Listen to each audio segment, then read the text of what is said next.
No ar, radar de notícias. Prestação de serviços. Utilidade pública. Saiu um Tavares, entrou outro Tavares aqui.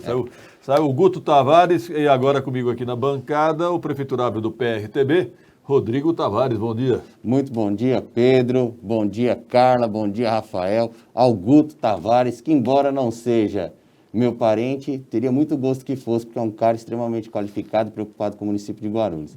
Aos nossos web telespectadores, é uma satisfação voltar aqui ao programa. Você recomenda o Guto a usar o sobrenome Tavares, né, em destaque? Olha, entre essa ligação com Guto e com Tavares, eu ficaria com Tavares. Acho que vai ser mais produtivo. Bom, Rodrigo Tavares, você é um possível candidato à prefeitura, né? Um pré-candidato. Como é que você está vendo essa pandemia? Qual é a sua visão da pandemia?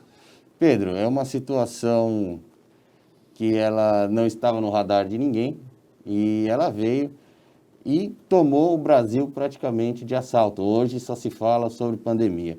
E eu tenho visto que nós que vivemos numa república federativa, nós temos uma organização constitucional em que o governo federal deve ter o comando dessas ações, até para que sejam ações únicas e não tenhamos ações indefinidas. Cada município ou cada governo estadual tem as suas ações. Então, eu vejo que, deve haver uma coordenação nacional sobre essa questão.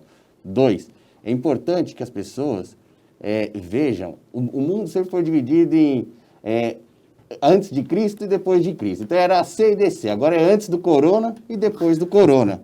Né? Foi ressignificada a questão ACDC. Porque muitos também, o Pedro, a população tem que observar o que foi feito durante 3 anos de gestão e o que tem sido feito antes. Eu digo aqui depois. O que eu penso é que, por exemplo, o município de Guarulhos, né, Pedro? O município de Guarulhos é um município que não teve como linha de atuação a prioridade na saúde. Salvo engano, nós tínhamos, antes da pandemia, 38 leitos de UTI. Passada a pandemia, certamente nós não teremos muito mais. E perdemos uma grande oportunidade, Pedro, de utilizarmos os recursos vindos por conta da pandemia, inclusive por conta da decretação de calamidade pública, recursos que aportaram aqui no município que não deixarão legado nenhum. Então, nós temos lá o PA Paraíso, né, que fechado, poderíamos ter investido recursos lá. Nós temos alas do Hospital Pimentas, que poderiam ter sido investidos recursos naquele hospital e deixariam um legado na questão pós-pandemia. Também vejo que a verticalização era, desde o início, o que nós propunhamos e era a medida mais acertada, Pedro, na medida em que sempre se disse, olha, temos que ver a diminuição da curva para liberar gradualmente. Só que a curva não baixou, a curva não está numa decrescente, a gente vem percebendo, e mesmo assim os comércios estão abertos. Então, por que não, termos aberto no momento pretérito? Hoje em dia, Pedro, o comércio, muitos deles que fecharam suas portas, não reabrirão. Então, nós temos também essa questão econômica, é claro, sempre privilegiando a vida, a saúde, o distanciamento social, o álcool em gel, a máscara, mas eu acho que essa medida de flexibilização deveria ter sido tomada no momento pretérito. Então, é isso que eu tenho visto sobre a pandemia, Pedro. Pelo que eu entendi, você acha que o hospital de campanha lá no SECAP não foi um bom investimento? Não foi porque não vai deixar legado nenhum para a cidade, nenhum. A hora que terminar esse momento, e nós esperamos que isso se dê o quanto antes, Pedro, vamos lá desmontou a tenda, obrigado, tchau, e vão ficar a mula. O que ficou de legado, Pedro, para o município de Guarulhos, que sempre reclamou de não ter recursos para investir em saúde, e quando tem, investe numa estrutura provisória. Então, realmente, sob nossa perspectiva, não foi uma boa gestão desse recurso, Pedro. Tá certo. E em relação à gestão do prefeito Guti, como é que você avalia? Olha, eu avalio uma gestão que, primeiro, no período de campanha, fez alguns compromissos que não têm sido honrados. Então, se você for pegar o plano de governo do prefeito Guti, o que foi feito sobre as metas estabelecidas no plano de governo? Outra coisa, eu vejo que o governo atual, ele deveria, como faz o nosso governo federal, o nosso presidente Bolsonaro, o nosso vice-presidente general Mourão, peguem ações que dão certo e potencializem. Vou dar um exemplo.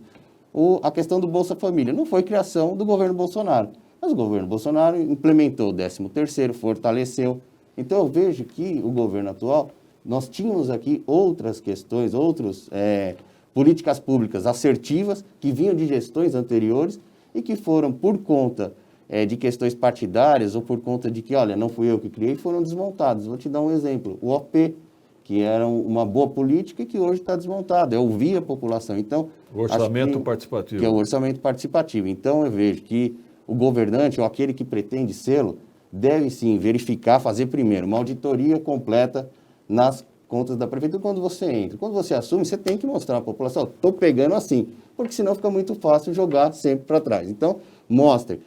Depois disso, você deve ver o que funciona e o que não funciona. O que está funcionando, vamos implementar. O que não está funcionando, vamos corrigir rotas. Porque se você toda hora destrói uma política pública, em 4 anos você não constrói uma política pública assertiva. Então, eu vejo que é um governo que pecou nesse aspecto. Vou citar outro caso, não tem nada a ver com o governo Guti, mas lá atrás nós tínhamos o Vale Verde, veio do prefeito Jovino, era uma boa ideia e foi desativada pelo governo do PT. Então, realmente algumas ações deveriam permanecer. O pastor Christian faz uma pergunta aqui. Bom dia, Rodrigo Tavares. Como é que você pretende enxugar a máquina pública? Olha, obrigado, pastor Christian, pela pergunta. Eu vejo que a máquina pública realmente precisa ser diminuída.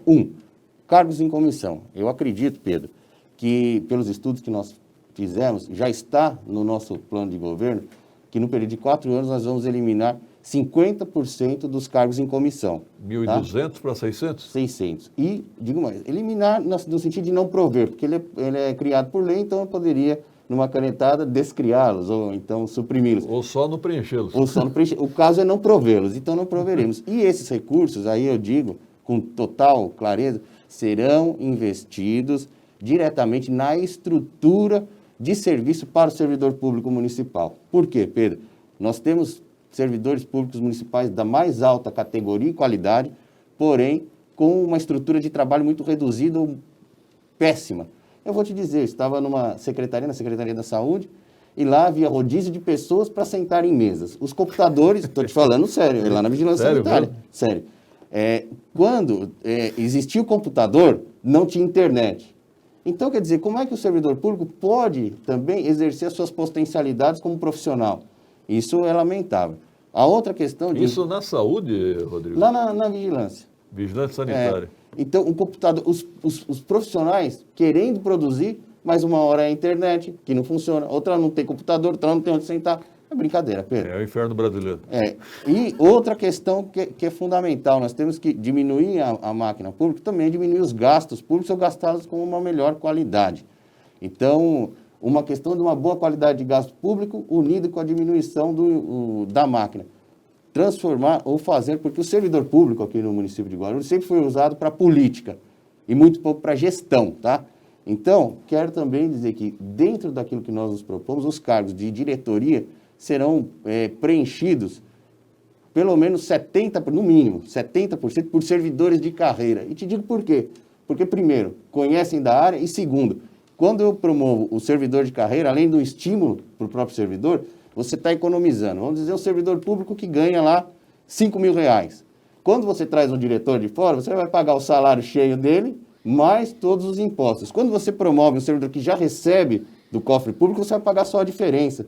Então, a título de exemplo, servidor que recebe 5 mil, vou trazer um diretor que o custo dele vai ser lá 15 mil. Eu vou pagar, então, só essa diferença para o servidor de carreira, além da qualidade no ganho.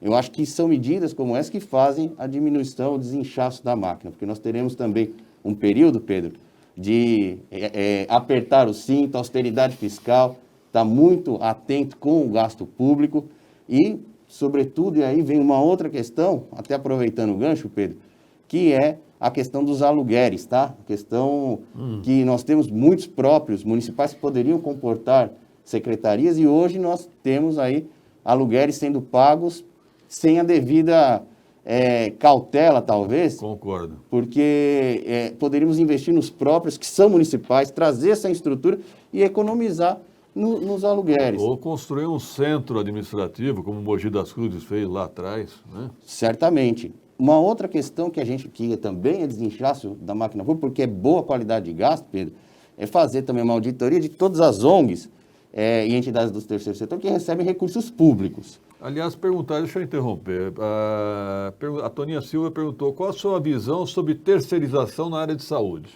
Olha, muito pelo contrário, nós pensamos o seguinte, terceirização, muitas vezes, é a ineficiência de gerir, tá? Então, passa o problema para frente. No nosso caso, por exemplo, a questão da saúde, nós temos o HMU, Sim. que é importantíssimo. Hoje eu vi no jornal, na capa do jornal, a questão do Hospital da Criança. E são 2 equipamentos que hoje estão geridos por terceiros, tá certo? E que deveriam voltar à rede municipal, porque quando estavam na rede municipal, exerciam um melhor trabalho do que o fazem hoje. Claro que nós temos atividades meio, então é a pessoa que vai estar lá no computador, recebendo uma ficha. Isso nós temos que pensar, sim, nessa possibilidade. Agora, na ponta, o atendente SUS, nós temos lá os nossos profissionais da enfermagem, os auxiliares, nós temos os nossos médicos. Isso tem que ser o dever do município. O município tem que ter essa visão de dar qualidade, de dar boa estrutura de trabalho para essas pessoas, e não ficar terceirizando. Que também vem aí muito na questão do RH, que a gestão de RH no município, infelizmente, ela não vem sendo bem feita. Por exemplo, a UPA Taboão vai ser inaugurada dia 30 agora, é terceirizada. Você não é a favor disso, então? Não sou a favor disso. Agora, não é todos os casos, existem caso a caso. Mas no caso específico, não. Aliás, é um contrato de gestão que, por hora, ainda não foi trazido a público. É importante que nós saibamos quais são e em que termos estarão sendo feitos esse contrato. Estará sendo feito esse contrato. Rodrigo Tavares, você é filiado ao PRTB do vice-presidente Hamilton Mourão. Você se identifica mais com o Mourão, com o Bolsonaro ou com os dois? Olha, eu diria que eu me identifico... hoje em dia, né, Carlinha? Hoje em dia existe muito a questão do chipar, né? Então, eu diria que é um bolsorão, né? Tanto o Bolsonaro como o Mourão. Por quê? Porque, assim, nós temos a questão do nosso querido presidente Bolsonaro, que vem fazendo uma coisa que é fantástica e as pessoas muitas vezes relegam ao segundo plano. Nós elegemos, no processo eleitoral, alguém que viesse romper o ciclo de corrupção no Brasil. E ele está sendo feito. Pedro, essa era a principal meta desse governo. E eu não ouço nenhum caso de corrupção no governo. E tenho certeza que, em havendo, será cortado na própria carne. Então, ele tem essa posição mais firme. Não que o Mourão não tenha, e o Mourão também o tem, mas o Mourão é voltado também às questões mais técnicas. E aí eu posso dar um exemplo. Estive conversando com ele na semana passada e ele me chama de Rodriguinho, carinhosamente, fala: Rodriguinho, temos que prestar atenção nos princípios da administração pública. Então, nós temos lá, Rodriguinho, legalidade, impessoalidade, moralidade, publicidade e eficiência. Então, é uma questão técnica com política. Eu vejo que quem se propõe a administrar, hoje em dia, ele precisa ter esse mix, tanto político como técnico, porque senão, especialmente no município de Guarulhos, que é uma megalópole, e que precisa ter essas interações com o governo do Estado, com o governo federal, ter atenção nos gastos públicos, austeridade, uma pessoa que tenha e reúna essas qualificações é essencial. E qual a sua relação hoje com o governador Dória? Você chegou a fazer parte do governo dele. Fiquei um ano no IPEM, um lugar maravilhoso, servidores sensacionais, um órgão delegado do Inmetro, e eu o apoiei no segundo turno porque apoiei um projeto, o projeto Bolsa Dória, que dizia que iríamos fortalecer a segurança pública e estaríamos na base do governo federal para aprovar as reformas tão necessárias. Bom, o próprio governador disse, não existiu Bolsa Dória. Como tal, eu que faço parte do governo federal, porque ajudei a construir, porque estive lá pedindo voto, e tivemos aqui em Guarulhos, no estado, aliás, 649.729 votos, aqui em Guarulhos, cerca de 5% da votação foi do Colégio Eleitoral Guarulhense, votou na nossa proposta, no nosso campo político eleitoral, digo do Rodrigo. Então, estive lá. O projeto, como ele disse, nunca existiu, então eu tenho um lado, e meu lado é governo federal. Peguei minha malinha, coloquei debaixo do braço e voltei a servir o povo de Guarulhos como sempre fiz, Pedro. Como é que você enxerga a candidatura do ex-prefeito Eloy Pietá? Normal, natural, legítima, né? Pelo que eu saiba, não há impedimento ainda que ele se lance candidato. Uma pessoa que já teve 2 gestões no município de Guarulhos, que concorreu na última eleição e não foi para o segundo turno. Então, está aí posta. É um campo político que também tem adeptos e é legítima e natural. E a candidatura da tucana Fran Correia? Também legítima, também natural. Tem dentro do PSDB, inclusive aqui local, questões ainda a serem talvez melhor equalizadas, mas que representam um campo político do PSDB, vinculado ao governador João Dória, e a população hoje em dia tem feito suas críticas à gestão. Então, é uma candidatura que também é legítima, que também terá adeptos, mas eu acredito muito mais na candidatura do PRTB, porque, como eu disse, hoje tenho a grata satisfação de ter sido o guarulhense que mais recebeu votos na história de Guarulhos. Se pegar nominalmente, ninguém recebeu mais do que 649.729, como eu recebi, e é uma candidatura viável. Ela vem não para destruir, como eu disse, a nossa política, o que nós pensamos não é destruir o que os outros construíram, mas construir a nossa própria história. Então, eu vejo que esse é o anseio popular. Agora, você está no campo hoje da direita, com o Bolsonaro e o Mourão, mas, ao mesmo tempo, há uma possível candidata, a Adriana Afonso, querendo ocupar esse espaço, né, com o apoio do irmão do Bolsonaro, o Renato Bolsonaro. Como é que você enxerga isso? Também enxergo como natural. Eu posso dizer que eu ajudei a construir, e outros vieram depois. Eu estava lá pedindo voto, eu estava lá construindo, eu estava lá com o nosso PRTB apoiando, junto com o general Mourão. Nós estávamos lá na rua pedindo voto, militando por esse projeto. Posso dizer que o PRTB é um partido que nunca esteve envolvido em mensalão, em petrolão, em lava-jato. E posso também te dizer que muitas vezes existe uma pessoa que quer namorar a outra. Precisa saber se a outra quer namorá-la. Então, a Adriana Afonso chegou depois da vitória. É o que nós temos aí, embora eu não tenha nada contra a Adriana. Então, acho que quanto mais pessoas militando nesse campo político, melhor, porque são as ideias do nosso governo federal que estão sendo aí expandidas e trazidas a público. Ok, obrigado, Rodrigo Tavares. Se tiver algo a finalizar, fique à vontade. Olha, quero primeiramente agradecer, dizer que hoje Guarulhos tem se mantido muito graças ao primeiro, aos servidores públicos que estão engajados, aos nossos empresários e entidades que representam esses empresários, então a ACE, a ZEC, o nosso próprio CIESP, porque o empresário, na verdade, é o motor da economia e o próximo período, Pedro, vai ser, com certeza, primeiramente, voltado à saúde e segundo ao emprego. Então, nós precisamos tratar com carinho os empresários guarulhenses. Rodrigo, eu não vou te liberar ainda não. A Carla me encaminhou duas perguntas aqui. Doutor Robson Leporo, é isso? Eu gostaria... Leporo.